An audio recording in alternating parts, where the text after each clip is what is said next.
The transport shuttle broke through the atmosphere of Nexus Prime, and Marcus Chen pressed his face against the window like a child seeing snow for the first time. Below him, the Galactic Confederation Naval Academy sprawled across an entire continent, its silver towers reaching toward the sky like fingers grasping at stars. Somewhere in those buildings, 200 of the galaxy's best and brightest were gathering, and somehow, impossibly, he was one of them. Marcus pulled back from the window and checked his uniform for the 10th time. The dark blue fabric fit well enough, though the tailors had complained about human proportions. Too much muscle in the legs, they said. Torso too short. Hands too delicate. He was a puzzle they hadn't wanted to solve. The shuttle landed with barely a whisper. Marcus grabbed his bag and joined the line of cadets filing toward the exit. He'd seen aliens before during Earth's first contact 18 months ago, but never this many. Never this close. The cadet in front of him had scales that shimmered like oil on water. Behind him, something that looked like a walking mantis clicked its mandibles nervously. To his left, a massive creature covered in gray fur had to duck through the doorway. When Marcus stepped onto the landing pad, the whispers started. That's the human. So small. I heard their planet is a death world. Class 9. Doesn't look dangerous to me. Marcus kept his eyes forward and followed the crowd toward the main assembly hall. His acceptance letter had warned him about this.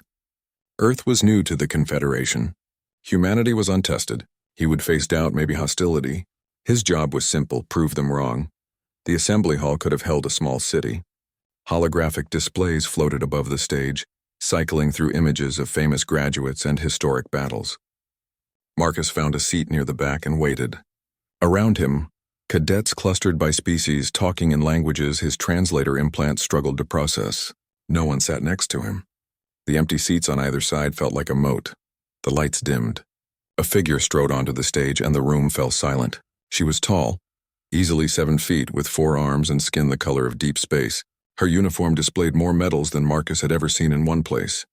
I am Commander Velsha. Her voice echoed through the hall without need for amplification. For the next 4 years, I will be your nightmare. Some of you come from warrior cultures, some from peaceful ones, some from worlds of luxury, others from worlds that tried to kill you every day. Her eyes swept across the audience and stopped on Marcus. He felt the weight of her gaze like a physical thing. You are here because someone believed you had potential. My job is to prove them right or wrong. Most of you will fail. That is not a threat. It is a fact. The Academy does not graduate mediocre officers. She paused, letting the words sink in. You will be divided into squads of 6. Your squad is your family now. You succeed together or fail together. Squad assignments are being transmitted to your data pads now. You have 1 hour to find your squad and report to your barracks. Dismissed. Marcus checked his data pad. Squad Talon 7. Barracks C, Level 3, Room 17. He shouldered his bag and headed for the exit. Fighting against the current of cadets moving in every direction, the barracks room was larger than his entire apartment back on Earth. 6 beds, 6 lockers. A common area with seats that adjusted for different body types. When Marcus entered, 3 cadets were already there. The first was the scaled alien from the shuttle, sitting cross-legged on a bed while reading something on a data pad. The second was a thin, almost skeletal creature with too many joints in its arms. The third was a female with blue skin and silver hair that moved on its own like it was underwater. They all looked up when Marcus entered. The room temperature seemed to drop. You're the human, the scaled one said. It wasn't a question. Marcus Chen, he replied, extending his hand in the human gesture of greeting. No one took it. He lowered his hand and moved to the empty bed farthest from the others. I am Zixthra, the scaled alien said finally. Tactical specialist. My people have served the Confederation for 3,000 years. Krill, the skeletal one added. Engineering Trek. My species built the hyperdrive cores that power every ship in the fleet.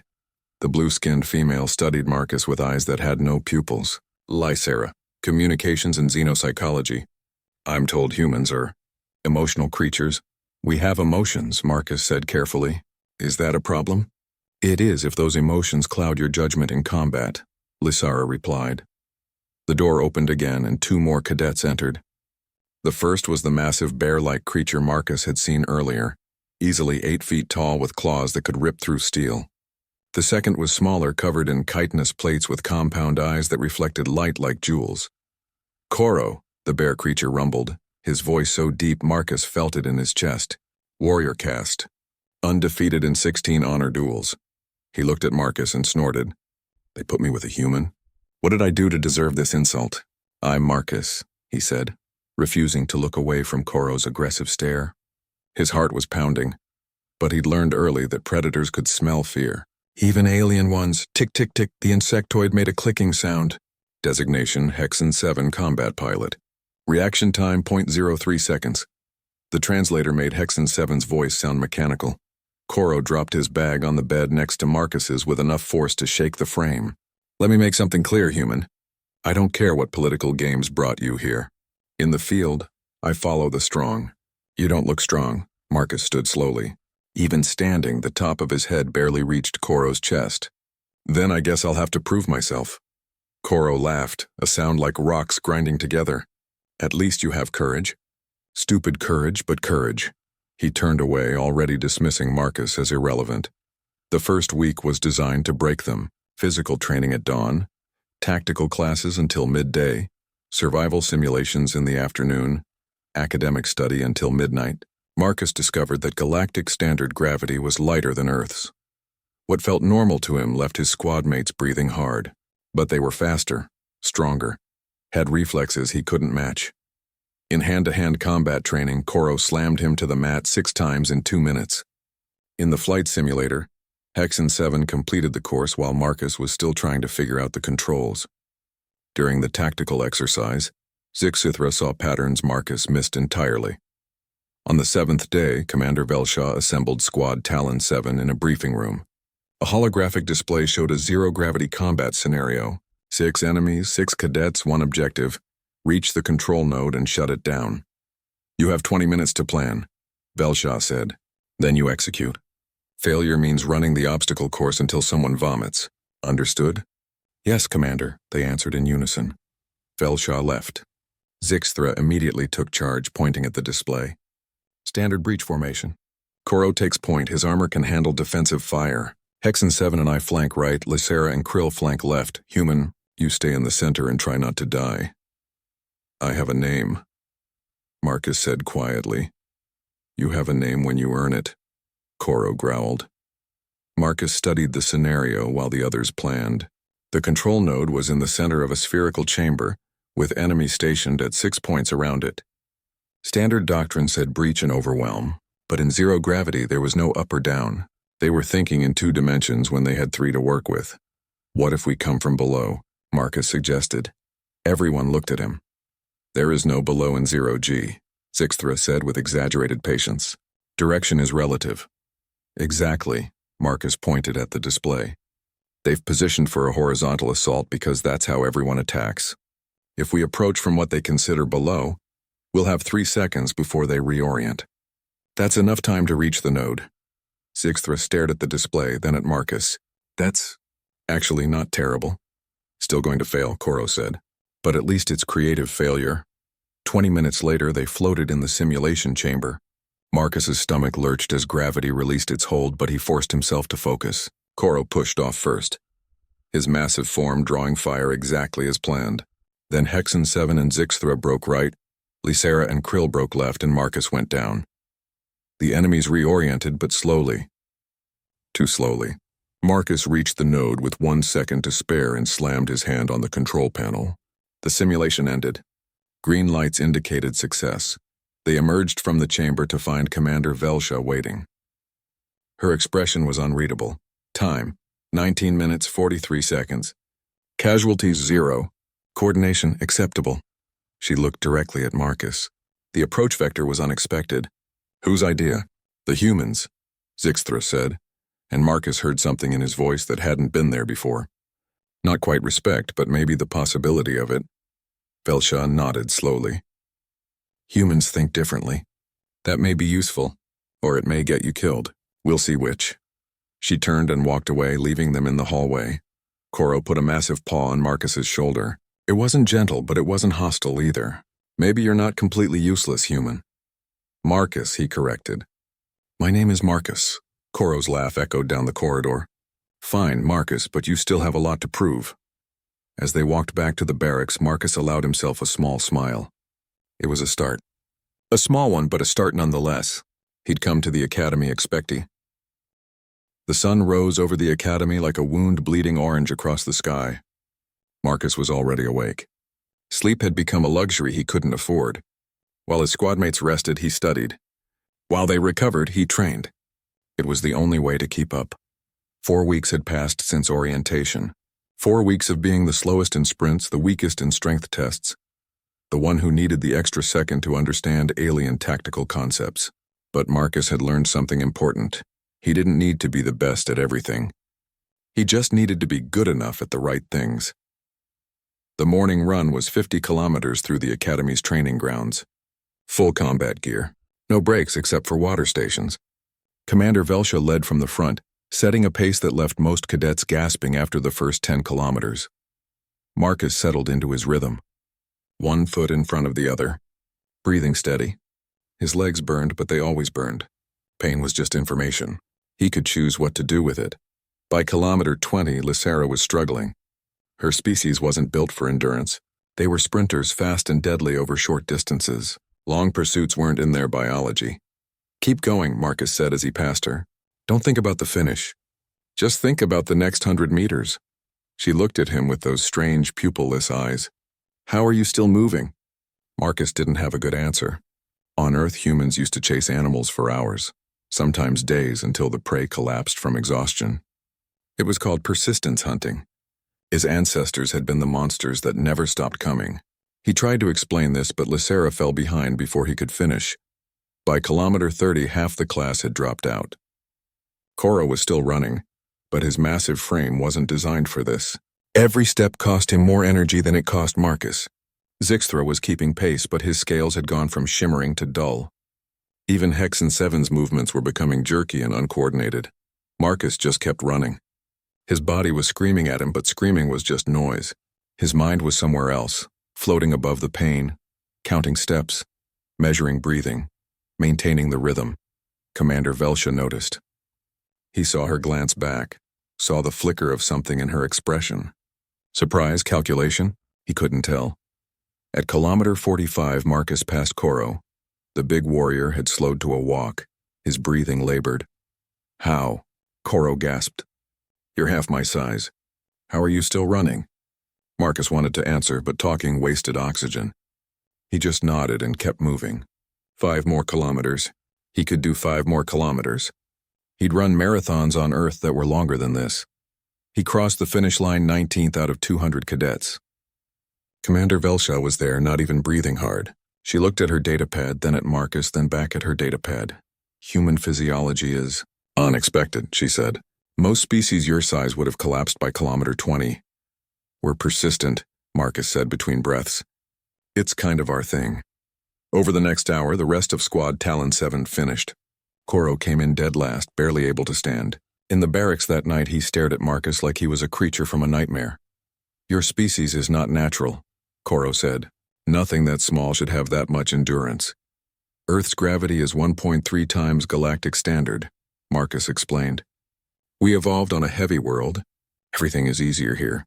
"A death world," Zixthra said from his bed. "I looked up your planet. Class 9 hazard rating, aggressive megafauna, extreme weather patterns, thousands of species that can kill you with venom or disease. How did you survive long enough to develop civilization?" Marcus shrugged.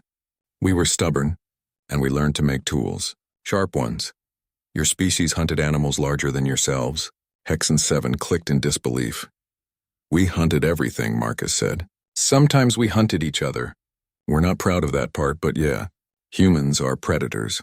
We just learned to work together instead of against each other, most of the time." The room went quiet. Marcus realized he might have said too much. The others were looking at him differently now, not with contempt, with something closer to wariness. The next test came during a survival exercise. Each squad was dropped on a hostile moon with minimal supplies and told to survive for 72 hours. Points were awarded for finding food, building shelter, and avoiding the automated hunter drones that patrolled the area. Squad Talon 7 landed in a rocky canyon as the sun was setting. The temperature was already dropping. In another hour, it would be below freezing. Priorities, Zixthra said, taking command as usual. Shelter first. Fire if possible. Food can wait. They found a cave and set up basic camp. Krill rigged a heating element from their emergency kit. It would keep them alive but not comfortable. As darkness fell, they huddled around the weak heat and ate ration bars that tasted like recycled cardboard. Sentries, Zixthra said. 2-hour shifts. I'll take first watch with Hex and 7. Coro and Lysera take second. Krill and Marcus take third. The night was long and cold. When Marcus's shift came, he and Krill sat at the cave entrance watching the alien stars wheel overhead. The hunter drones were out there somewhere, armed with stunning weapons and programmed to test the cadets. Can I ask you something? Krill said, his voice barely above a whisper. Are you afraid? All the time, Marcus admitted. I'm afraid of failing. Afraid of letting my squad down. Afraid of proving everyone right who said humans don't belong here. But you keep going. That's all I know how to do. A sound echoed across the canyon. Movement in the darkness. Krill tensed, his skeletal fingers gripping his weapon. Contact, Marcus whispered, activating his comm. Multiple targets. I count 6, maybe 7. The squad scrambled to battle positions. The hunter drones emerged from the darkness like mechanical spiders, their sensors sweeping for targets. Standard procedure was to hide, evade, and survive. Engaging was considered too risky. Marcus watched the drones' search pattern. They were systematic, thorough, designed to flush out and stun any cadets they found. Within 10 minutes, the drones would find their cave. We need to move, Zixthra said. Or we take them out, Marcus suggested. Everyone stared at him. That's not the objective, Lysera said. Survival is the objective. The objective is to score points, Marcus countered. Every other squad is hiding. If we eliminate the drones, we'll score higher than everyone. It's suicide, Coro said. Those drones are military grade. They're predictable, Marcus said. He'd been watching them, tracking their movements. Humans had evolved to hunt, to track prey, to see patterns. They move in a grid search. 6 drones, 6 positions. But they're networked. If we take out the central control unit, the others go into standby mode. And how do we know which one is central control? Zixthra asked. Marcus pointed. That one. It's positioned in the middle. The others report to it every 30 seconds. Watch the signal pulses. Zixthra watched. His eyes widened. You're right. How did you see that? I'm good at tracking things, Marcus said. It's a human skill. We used to track animals across hundreds of kilometers by following footprints and broken branches. These drones are way easier. Zixthra thought for a long moment. If we do this, we do it smart. Coro, you're the hammer.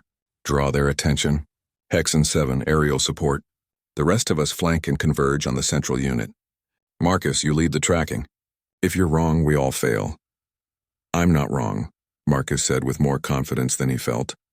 They moved out into the darkness. Marcus led them through the canyon, using terrain and shadows to stay hidden. The drones were close now, their sensors sweeping back and forth. His heart was pounding so hard he thought the others might hear it. Coro stepped into the open and roared, a sound that echoed off the canyon walls. Every drone turned toward him. Hex and 7 shot upward, his wings buzzing in the cold air. The drones opened fire, stunning beams cutting through the darkness. Marcus ran, not toward the drones but around them, using the distraction to circle toward the central unit. Lysera and Krill followed while Zixthra laid down covering fire. The central drone was 30 meters away. 20. 10. Its attention was on Coro, who was taking hit after hit from stunning beams but somehow still standing. Marcus realized with shock that Coro was tanking the hits on purpose, keeping the drones focused on him. Marcus reached the central drone and slammed his fist into its sensor array. The unit sparked and died. Instantly, the other drones stopped moving, their programming interrupted. Silence fell across the canyon. Then Coro collapsed. They dragged him back to the cave. He'd been hit by at least 10 stunning beams. His massive body was twitching, his nervous system overloaded. But he was alive. That was the stupidest plan I've ever heard, Coro mumbled when he could speak again.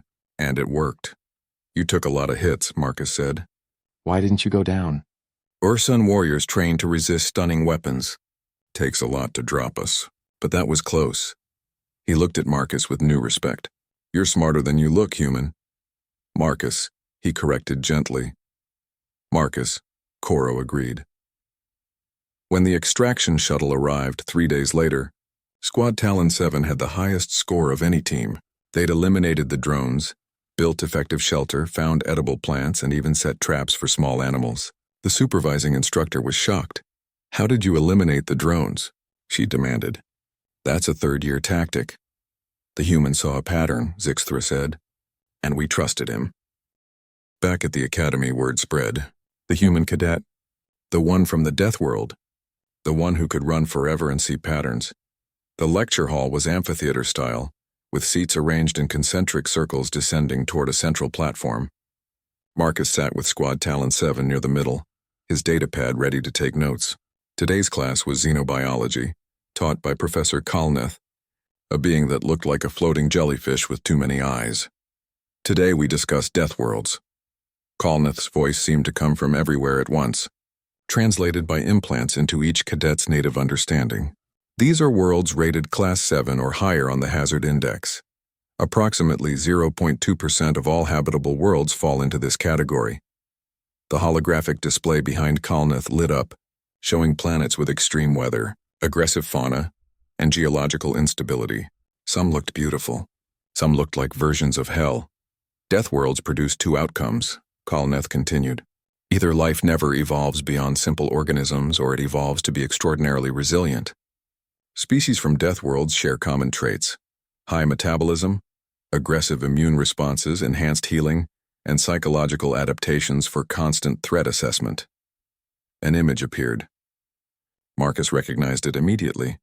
Earth hanging in space like a blue and green jewel. "This is Earth," Kalneth said. "Hazard rating. Class 9. Home to humanity, the newest member species of the Confederation. Let us examine why Earth is classified as one of the most dangerous habitable worlds in known space."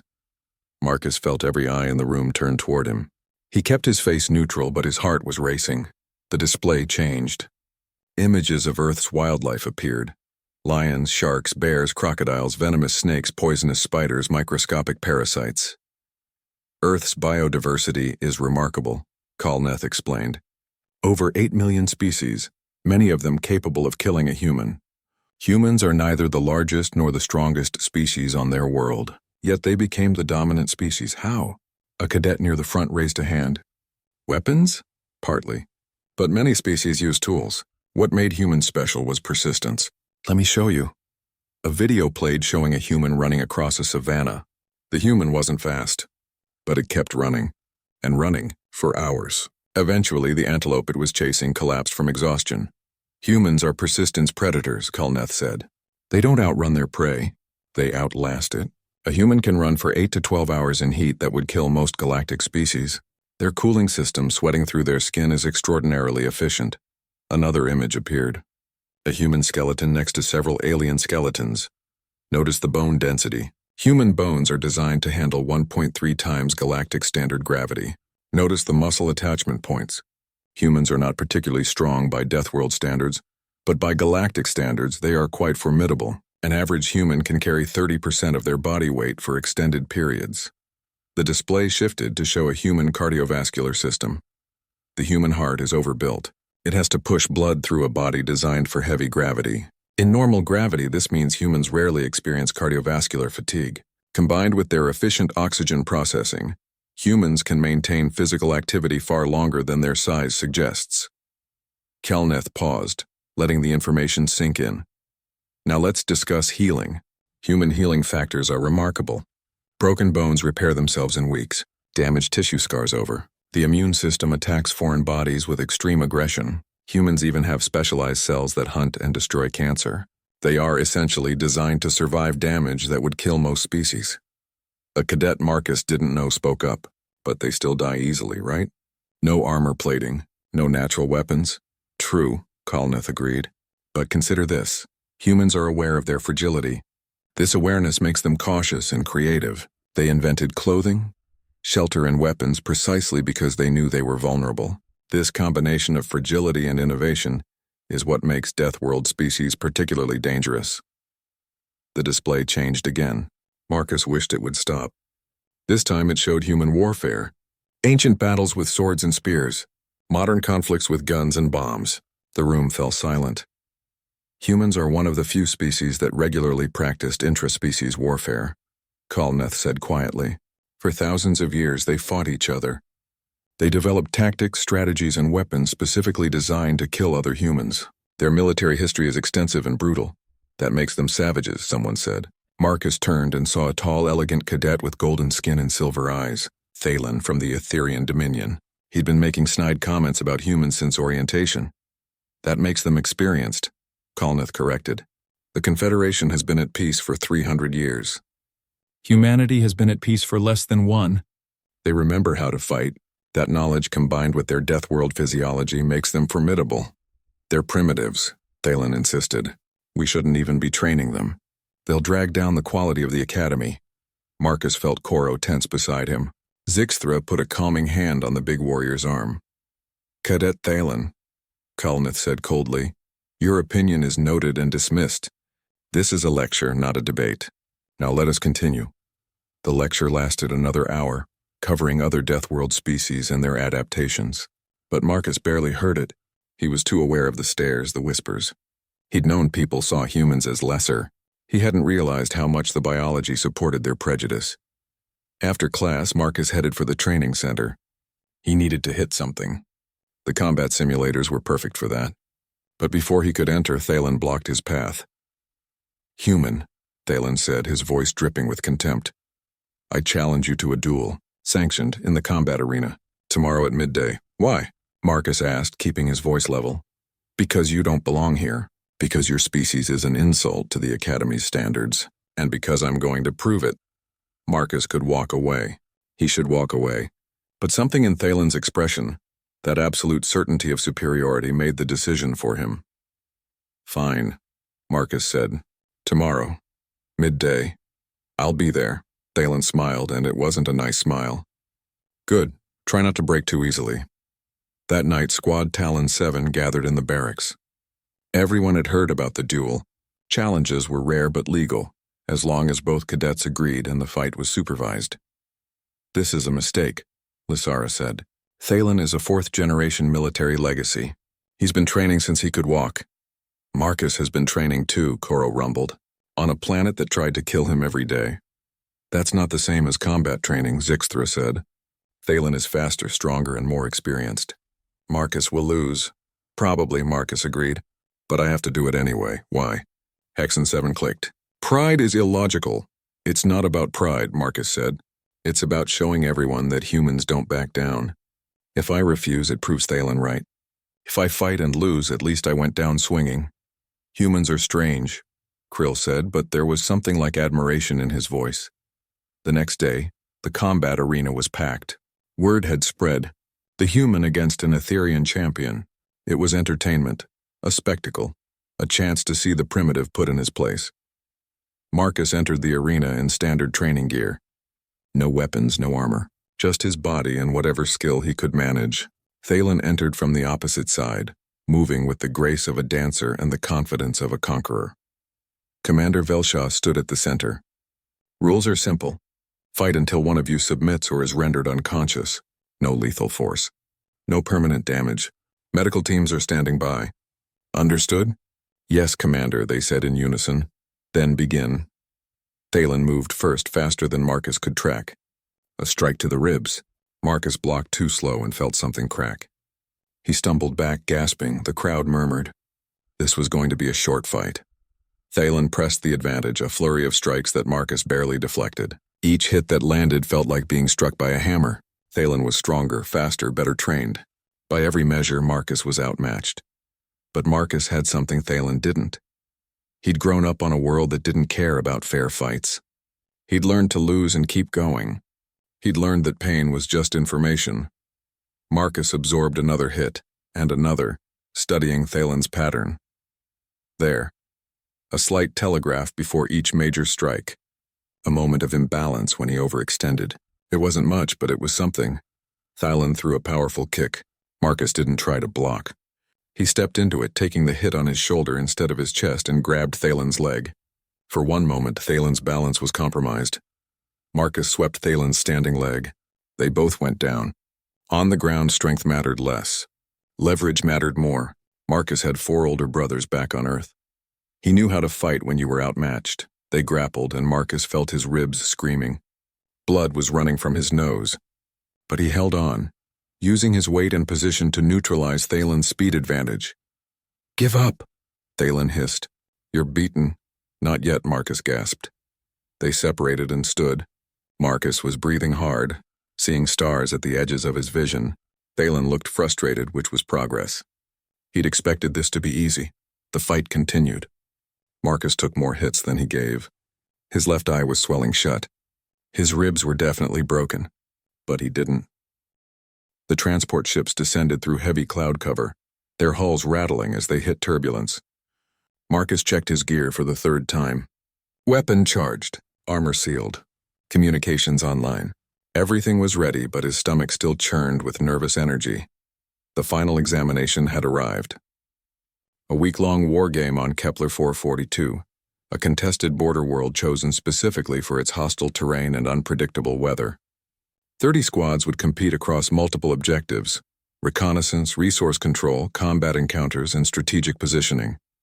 Performance here would determine final rankings and duty. Assignments after graduation. 2 minutes to drop. The pilot's voice crackled over the comm. System Squad Talon 7 sat in 2 rows facing each other.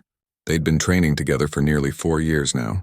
Marcus was no longer the inexperienced human trying to prove himself. He was a tactical officer, graduated with honors in unconventional warfare studies.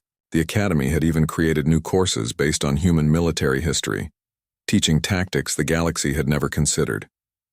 "Remember the plan," Zixthra said, his voice calm and measured. "We land, establish a secure perimeter, then move to the rendezvous point. Intelligence suggests Squad Crimson 3 will be in the same zone." Thalen's squad. Marcus caught Thalen's name and smiled. The Etherian had become an unlikely friend after their duel. They'd trained together, studied together, learned to respect each other's strengths. Thalen had even admitted that fighting Marcus had taught him more about combat psychology than 4 years of formal instruction. "If we encounter Crimson 3, we negotiate or evade," Zixthra continued. "Direct conflict wastes resources. Unless they're between us and our objective," Koro rumbled. The big warrior had grown even more massive over the years, his natural bulk supplemented by disciplined training. "He wore his armor like a second skin. Then we go through them," Lysara said. Her silver hair swirled around her shoulders. She'd become Squad Talon 7's communication and intelligence specialist, able to intercept and decode enemy transmissions faster than anyone else at the Academy. The transport ship lurched as landing thrusters engaged. They touched down in a clearing surrounded by thick forest. The ramp dropped, and Squad Talon 7 moved out in practiced formation. Koro on point, Hexen 7 providing aerial reconnaissance, the rest spread out in a defensive pattern. The air was thick and humid, heavy with the smell of vegetation and rain. Marcus activated his helmet's environmental sensors. No immediate threats, no other squads in scanner range. They'd landed clean. "Move out," Zixthra ordered. "Hexen 7, stay high. Alert us to any contacts." They moved through the forest at a steady pace, weapons ready, senses alert. Marcus felt the familiar rush of adrenaline, the heightened awareness that came with potential combat. This was what they'd trained for. This was the test that mattered. 3 hours into their march, Hexen 7's voice crackled over the comm. "Contact. Multiple signatures. Range 800 meters. Direction northeast.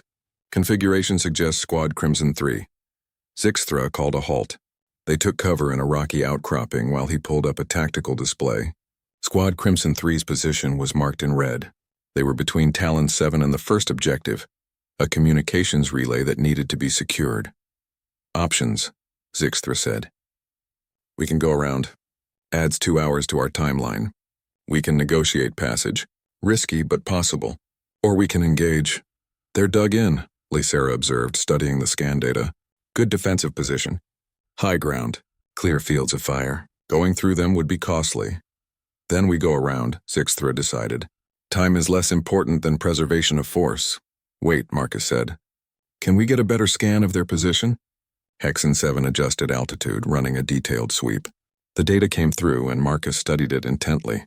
Squad Crimson 3 had set up in a defensive position exactly as doctrine dictated. Overlapping fields of fire, multiple fallback positions, clear communication lines. It was textbook, which meant it was predictable. They were expecting a frontal assault or flanking maneuver. Marcus said. Those are the two standard approaches. Because those are the approaches that work, Zixthra said patiently. Standard tactics are standard for a reason. On most worlds, yes. But human military history has a lot of examples of non-standard tactics working against superior defensive positions. What if we don't attack their position at all? Koro's laugh rumbled across the comm. Then how do we get past them, genius? Marcus pulled up a topographical map. The forest around Crimson 3's position was dense. Visibility would be limited, and sunset was in 3 hours. After that, it would be dark. We wait until night. Then we use psychological warfare. The squad stared at him. Even after 4 years, Marcus's tactical suggestions still surprised them sometimes. Explain, Zixthra said. Most species don't hunt at night. Humans do. We evolved as persistence predators who could track prey across any terrain and any conditions. Darkness doesn't scare us the way it scares other species. It's where we have an advantage. And psychological warfare? Lysara asked. We make them think we're everywhere. Random noises. Movement in the shadows. We keep them on edge, unable to rest, constantly alert. By morning, they'll be exhausted. Then we simply walk past while they're too tired to react effectively. That's not warfare, Krill said. That's harassment. It's asymmetric warfare, Marcus corrected. When you can't win a direct fight, you change the nature of the fight. You make the enemy defeat themselves. Zixthra considered this. Over 4 years, he'd learned to trust Marcus's unconventional thinking. The human had a way of seeing problems from angles that decades of military tradition had overlooked. It's risky, Zixthra said finally. If they figure out what we're doing, they could ambush us. They won't, Marcus said with confidence, because they've never encountered tactics like this. The Academy doesn't teach harassment warfare. It's considered inefficient. Because it is inefficient, Koro pointed out, by galactic standards. But we're not fighting by galactic standards, Marcus replied. We're fighting to win. Zixthra made his decision. We try it. But if things go wrong, we fall back to conventional tactics. Agreed, they waited for darkness. As the sun set, the temperature dropped and the forest came alive with sounds. Native creatures moving through the underbrush. Wind in the trees. The hum of insects that weren't really insects. Marcus divided the squad into 2 groups. He took Koro and Hexen 7. Zixthra led Lysara and Krill. They'd take turns creating disturbances around Crimson 3's position, never in the same place twice, never close enough to present a real target. Remember, Marcus said, the goal isn't to fight them. It's to make them afraid to fight. Keep moving. Stay in shadows. Make noise and disappear.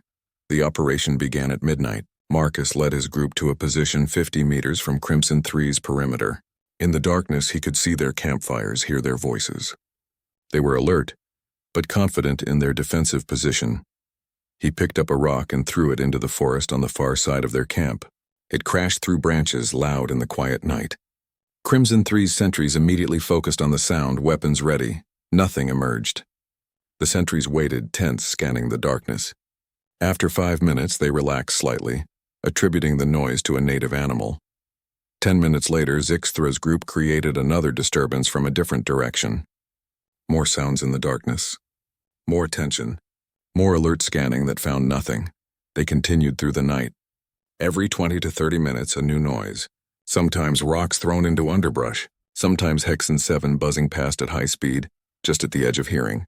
Sometimes Koro's voice calling out in an alien language from the darkness before falling silent. By the 4th hour, Crimson 3 was jumpy.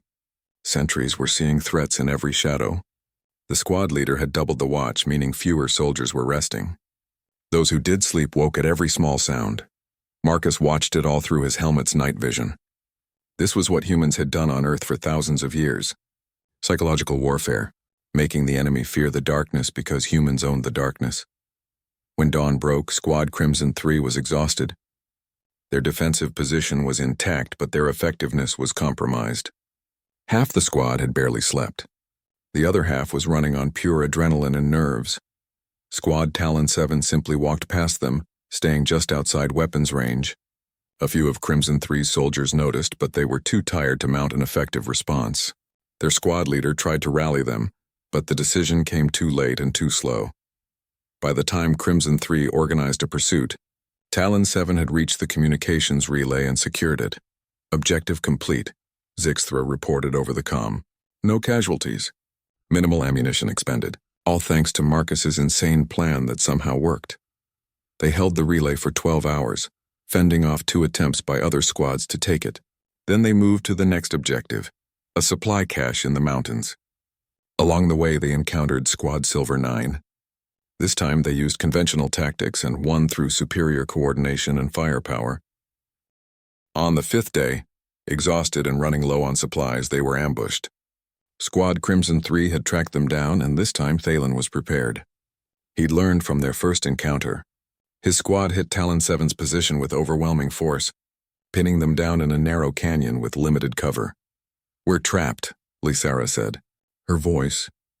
The graduation ceremony was held in the Grand Assembly Hall, a massive structure that seemed to defy gravity with its sweeping curves and transparent dome. Through the ceiling, the stars were visible, a reminder of the vast darkness the new officers would soon navigate. Marcus stood in formation with Squad Talon 7, wearing his dress uniform for the first time. The dark blue fabric was crisp and new, adorned with the insignia of the Galactic Confederation Navy and the small patch that marked him as human, from Earth, the newest member world. 4 years ago, that patch had felt like a scarlet letter. Now it felt like a badge of honor. 200 cadets had started. 147 remained. The Academy did not believe in social promotions. Either you met the standard or you didn't. Marcus had met it. More than that, he'd exceeded it in ways no one, including himself, had anticipated. Fleet Admiral Korvax took the stage, his crystalline body refracting light into rainbow patterns. He was ancient by any species standard, having served the Confederation for over 3 centuries. When he spoke, his voice carried the weight of all those years. "Today you cease to be cadets," he said. "Today you become officers in the greatest fleet in galactic history. You will carry the responsibility of protecting trillions of lives across thousands of worlds. Some of you will command ships. Some will lead ground forces. Some will serve in intelligence or logistics. All roles are vital. All require excellence." He paused, letting his words settle over the assembled graduates. "This class is unique. For the first time in 300 years, we have graduated a member of a new species. Humanity joined the Confederation only 4 years ago. Yet they sent us their best, and that individual rose to meet every challenge we placed before him." Marcus felt every eye in the hall turned toward him. His heart hammered in his chest. "Cadet Marcus Chen," Admiral Korvax continued. "Step forward." Marcus marched to the stage, his boots clicking on the polished floor. He stopped before the Admiral and saluted sharply. "At ease, Cadet." Korvax studied Marcus with multifaceted eyes. "When you arrived, many doubted you. Some openly stated that humans were not ready for the Academy, that your species was too primitive, too aggressive, too different." Marcus kept his face neutral, though the words stung with their truth. "They were wrong," Korvax said simply, "not because humans are perfect, but because humans bring something we had forgotten, the ability to adapt, to improvise, to find solutions where doctrine says none exist. You have taught this academy as much as it has taught you." The Admiral produced a small medal, silver with a blue star at its center. The Star of Innovation is awarded to officers who demonstrate exceptional creative thinking in the service of the Confederation. It has not been awarded to a graduating cadet in 78 years. I award it to you now, not for any single action, but for 4 years of consistent innovation and tactical excellence. He pinned the medal to Marcus's uniform. The weight was negligible, but it felt like carrying a mountain. "You have proven that humanity belongs among the stars," Korvax said quietly, for Marcus's ears only. "Do not let that accomplishment be the peak of your career. Let it be the foundation." Marcus saluted again and returned to formation. Koro's massive hand briefly touched his shoulder in silent congratulation. Zixthra's expression held unmistakable pride. The rest of the ceremony passed in a blur. Names were called. Ranks were awarded. Everyone became ensign or second lieutenant, the first rung on the ladder of command. Duty assignments were distributed via secure datapad transmission. Marcus checked his assignment and felt his breath catch. Deep space posting. Border patrol. The sectors where the Confederation met its enemies. It was dangerous duty, but it was real duty. A chance to prove himself beyond the Academy. He checked Squad Talon 7's assignments. All 6 of them had been posted to the same sector, Different ships, different specific roles, but operating in the same theater. They would still be together in a way. After the ceremony, families gathered with the new graduates. Many species traveled across light years to attend, their pride evident in every language and gesture. Marcus had no family present. Earth was too far and commercial travel was still limited for humans. But he didn't feel alone. Squad Talon 7 was his family now. They gathered in one of the Academy's observation lounges, looking out at the stars while sharing drinks and stories. Lysera had been assigned to a communications frigate, Krill to an engineering corps, Hexen 7 to a fighter wing, Koro to the Confederation Marines, Zixthra to tactical operations on a heavy cruiser, and Marcus had been assigned to the CFS Indomitable, a patrol destroyer operating along the border with the Kresh Empire. The Kresh were the Confederation's primary adversary, an aggressive species that believed in expansion through conquest. Border Patrol, Thalen said, joining their group uninvited but welcome. That's frontline duty. Dangerous, but the best place to prove yourself. Where did they assign you? Marcus asked. Same sector, different ship. We'll probably run into each other out there. Thalen extended his hand. Thank you, by the way. For what? For teaching me that different doesn't mean inferior. My species has a tendency toward arrogance. You helped me overcome some of that. I'm a better officer because of you. They shook hands.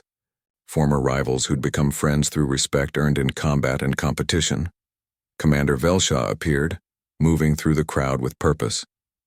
When she reached Squad Talon 7, she stood before them in silence for a moment. Her forearms crossed in a gesture they'd learned meant deep thought. You 6 surprised me, she said finally. When I saw the squad composition 4 years ago, I predicted failure. 6 species with no common cultural ground. A human who'd never left his planet before. I was certain you wouldn't make it past the first year. Happy to prove you wrong, Commander, Koro rumbled. You did more than that. You became one of the most effective squads in your class. Not because you were the strongest or the fastest or the smartest, but because you learned to use your differences as advantages. The Confederation needs more officers who can do that. She looked at Marcus specifically. The human military courses you helped develop are now mandatory for all tactical officers. Your species' history of warfare, as brutal as it is, contains lessons we'd forgotten. Asymmetric tactics, psychological warfare, fighting when victory seems impossible. These concepts are being integrated into our doctrine. I'm glad we could contribute something, Marcus said. You contributed everything, Velsha replied. When humanity joined the Confederation, many saw you as charity cases. A primitive species we were uplifting out of kindness. In 4 years, you've changed that perception entirely. Now they see you as what you are. Survivors from a death world who learn to thrive in impossible conditions. That makes you dangerous. That makes you valuable. She produced a small data chip and handed it to Marcus. Your orders include a secondary assignment. Once per quarter, you'll file reports on human integration into military service. These reports will be read at the highest levels of command. You're not just an officer, Chen, you're an ambassador.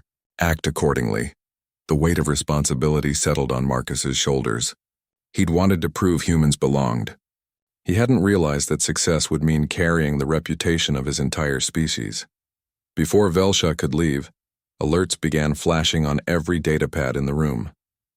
The conversations died as officers checked their devices. Marcus read the message and felt his blood run cold. Priority, alert. Kresh Empire forces have crossed the border in Sector 7. Multiple systems under attack. All officers assigned to border sectors report immediately for emergency deployment. The room erupted into controlled chaos. New graduates rushed to gather their gear and report to their assigned ships. The Confederation hadn't seen major military action in decades. Now on graduation day, everything had changed. Squad Talon 7 stood together for one last moment. Well, Zixthra said, trying for his usual calm tone and not quite achieving it. This is happening faster than expected. We're ready, Lysera said. 4 years of training. We're as ready as we'll ever be. Stay alive out there, Krill added. All of you. I'll fix your ships. You keep them in one piece long enough for me to fix them. Hexen 7's compound eyes whirred. Statistical probability of survival in prolonged border conflict is 63.7%. Unacceptable. We must perform better than statistical average. We will, Koro said firmly. Because we're Talon 7. We don't do average. They looked at each other. These 6 beings from 6 worlds who'd become something greater than the sum of their parts. Talon 7, Marcus said, and the others echoed it, a promise and a prayer wrapped into 2 words. They separated, each heading to their assigned transport. Marcus grabbed his gear and ran for the shuttle bay. The CFS Indomitable was already in orbit, preparing for immediate departure. He had 1 hour to report aboard. The shuttle ride was crowded with newly graduated officers, all looking slightly stunned. They'd expect